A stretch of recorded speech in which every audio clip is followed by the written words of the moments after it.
Sa gitna ng lumalalang digmaan sa pagitan ng Ukraine at Russia, isang mahalagang tanong ang lumitaw. Nasaan na ang mga kakampi at kaalyado na ipinagmamalaki ni Putin? Totoo bang unti-unti nang nawawala ang kanyang mga kaalyado at nagiging mag-isa sa laban? Sa kasalukuyang counter-offensive ng Ukraine, kung saan matagumpay nilang inatake at sinakop ang Kursk, lumalakas ang mga spekulasyon na malapit nang matalo ang Russia, mahigit 2 linggo matapos magsimula ang sorpresang opensiba ng Ukraine sa Kursk Oblast ng Russia. Noong Agosto 6, matagumpay na nakontrol ng mga tropang Ukrainian ang humigit kumulang 200 square miles ng Kursk territory at nakikipaglaban para sa karagdagang 350 square miles. Hayon kay Ukrainian Commander-in-Chief Oleksandr Syrskyi, sa loob lamang ng 6 na araw, nakontrol na ng kanilang mga puwersa ang humigit kumulang 1,000 square kilometers o 386 square miles ng Kursk region. Noong Agosto 6, inilunsad ng Ukraine ang sorpresang opensiba sa Kursk Oblast na nakapag-control ng 74 settlements sa rehiyon sa loob ng 1 linggo. Mahigit 100 Russian troops ang nadakip ng mga puwersang Ukrainian noong Agosto 14. Nagdeklara ng state of emergency ang gobernador ng Belgorod region dahil sa patuloy na pambobomba mula sa Ukraine. Kinumpirma ni Pangulong Zelensky ang paglusob ng kanilang mga tropa sa Kursk region at ang pagkontrol sa isang village sa Kursk.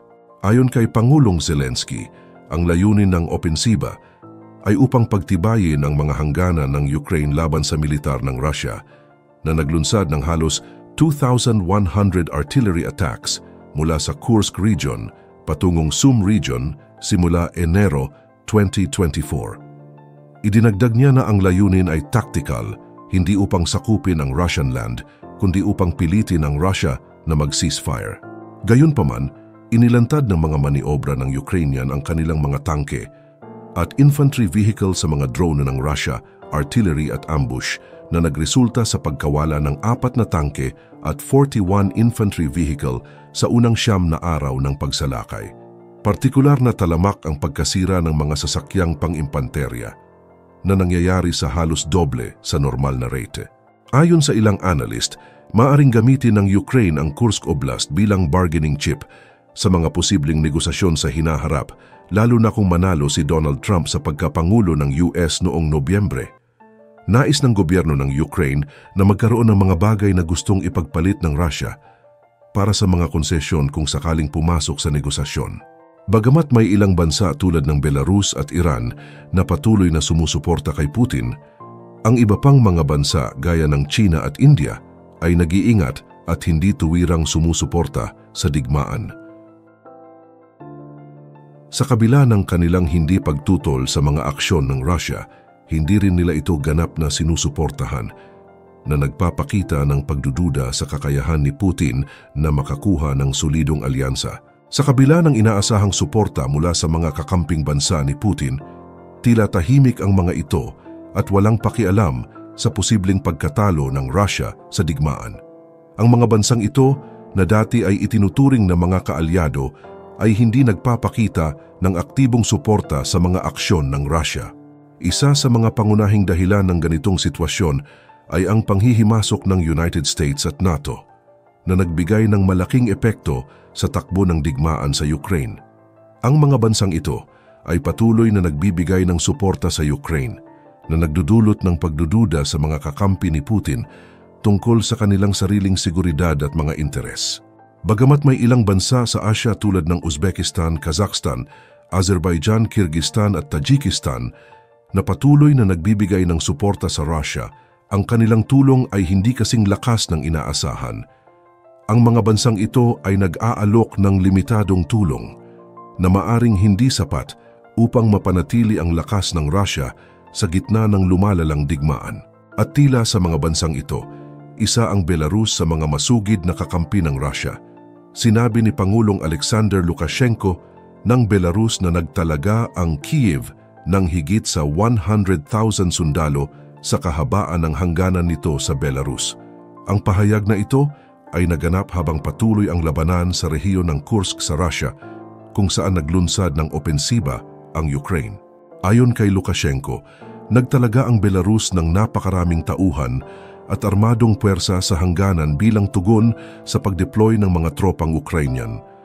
Sa isang panayam sa telebisyon sinabi niya, "Dahil sa kanilang agresibong patakaran, inilagay namin ang aming militar sa mga estratehikong punto sa hangganan upang magsilbing depensa sakaling magkaroon ng digmaan." Gayunpaman, hindi agad tumugon ang Kyiv sa mga pahayag na ito. Hindi tinukoy ni Lukashenko ang eksaktong bilang ng mga sundalong Belarus na na-deploy. Gayunpaman, ayon sa ulat ng International Institute for Strategic Studies, ang propesyonal na hukbo ng Belarus ay may humigit kumulang 48,000 sundalo, kasama ang 12,000 tauhan sa hangganan. Ang Belarus ay kasapi ng isang samahang pangsiguridad na tinatawag na Collective Security Treaty Organization, CSTO, na nag-uutos na ang mga miyembrong bansa ay dapat magtulungan sa oras ng krisis. Ayon sa bagong doktrina ng CSTO, kapag ang isang miyembro ay inaatake, ang iba pang mga miyembro ay kinakailangang tumulong hanggat maaari. Sa kabila ng mga ito, iniulat ng mga media ng oposisyon sa Belarus na humihingi ng tulong at mga kagamitang militar mula sa Belarus ang ilang bansa. Ipinahayag din na ang Pangulo ng Belarus na si Alexander Lukashenko ay nagsimulang maglipat ng mga armas at kagamitan mula sa mga aktibong unit ng militar patungo sa Russia, hindi lamang mula sa mga bodega. Isang batch ng mga armored vehicle mula sa Belarus ang nai-export na sa Russia na nagpapakita ng mas malalim na ugnayan militar sa pagitan ng dalawang bansa. Ang mga hakbang na ito ay nagpapakita ng pagsisikap ng Belarus na palakasin ang kanilang depensa sa harap ng lumalalang tensyon sa rehiyon. Ang paglipat ng mga kagamitan at suporta sa Russia ay maaaring ituring na isang estratehikong hakbang upang masiguro ang seguridad ng Belarus, lalo na sa konteksto ng mga banta mula sa Ukraine at mga kaalyado nito.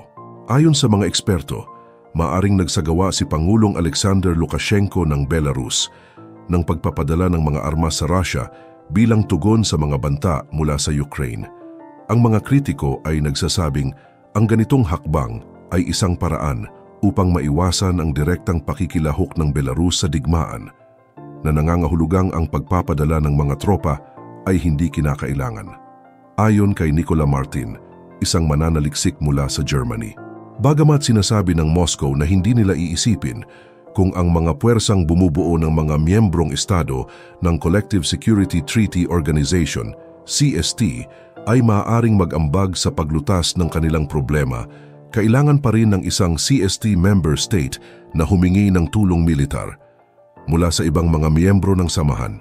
Gayunpaman, maaaring mag-atubiling gawin ito si Pangulong Vladimir Putin ng Russia dahil maaaring tingnan ito bilang pag-amin sa kanyang kahinaan sa politika at militar, ayon sa mga eksperto. Maraming mga tagapagsalita ang nagsasabi na kung matagumpay ang opensiba ng Ukraine, ito ay magiging malaking sampal para kay Putin. Kung sakali pa na magtagumpay ang susunod na pag-atake ng Ukraine sa Russia, ito ay maaaring maging pangalawang sampal sa mukha ni Putin. Ang paghiling ng tulong militar mula sa CST ay maaaring magpakita ng kanyang pangangailangan ng suporta at maaaring ituring na pagpapakita ng kahinaan. Sa kabila ng pagkakaroon ng CST, wala pang miyembrong bansa maliban sa Belarus ang nagsalita tungkol sa sitwasyon sa Kursk.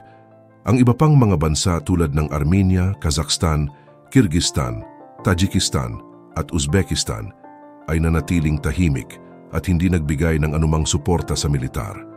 Ito ay maaring dahil sa takot na baka rin silang makaengganyo sa digmaan kung sila ay makisali. Sa kabila ng lumalalang digmaan sa Ukraine, ang mga kaalyado ng Russia tulad ng North Korea at Iran ay nananatiling tahimik at hindi nagbigay ng komento tungkol sa sitwasyon. Kasama na rito ang China na itinuturing na pinakamalapit na kaalyado ng Moscow. Ayon sa mga ulat mula sa Western media, ang Beijing ay nagpahayag ng intensyon na panatilihin ang komunikasyon sa internasyonal na komunidad upang gumanap ng isang nakabubuong papel sa pampulitikang pag-aayos ng krisis. Sa kabila ng mga ulat na ang North Korea at Iran ay nagbibigay ng armas sa Russia, walang tiyak na impormasyon kung tumatanggap ang Moscow ng anumang tulong mula sa mga bansang ito kaugnay sa sitwasyon sa Ukraine lalo na sa mga operasyong militar sa Kursk. Ayon sa mga analyst, ang mga ulat mula sa US intelligence ay madalas na nag-aakusa sa Pyongyang at Tehran na nag-aambag ng mga armas, ngunit hindi ito nakumpirma ng mga opisyal na pahayag mula sa Russia. Sa huli, ang kawalang komento ng mga kaalyado ng Russia ay nagdudulot ng mga tanong tungkol sa kanilang tunay na suporta kay Putin. Ang mga bansang ito, na dati ay itinuturing na matatag na kaalyado, ay tila nag-iingat sa kanilang mga posisyon sa gitna ng patuloy na tensyon.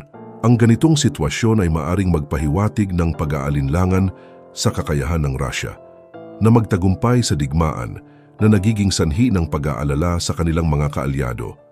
Ang mga hakbang na ginagawa ng China, North Korea at Iran ay maaaring ituring na isang pagsubok sa kanilang alyansa, lalo na habang patuloy ang mga pag-atake ng Ukraine sa mga teritoryo ng Russia. Ang pag-iwas sa direktang paglahok o komento ay maaring magpahiwatig ng pag-aalinlangan sa hinaharap ng alyansang ito na nagdudulot ng mga tanong tungkol sa kung paano ito nakakaapekto sa mga estratehiya ng Russia sa digmaan.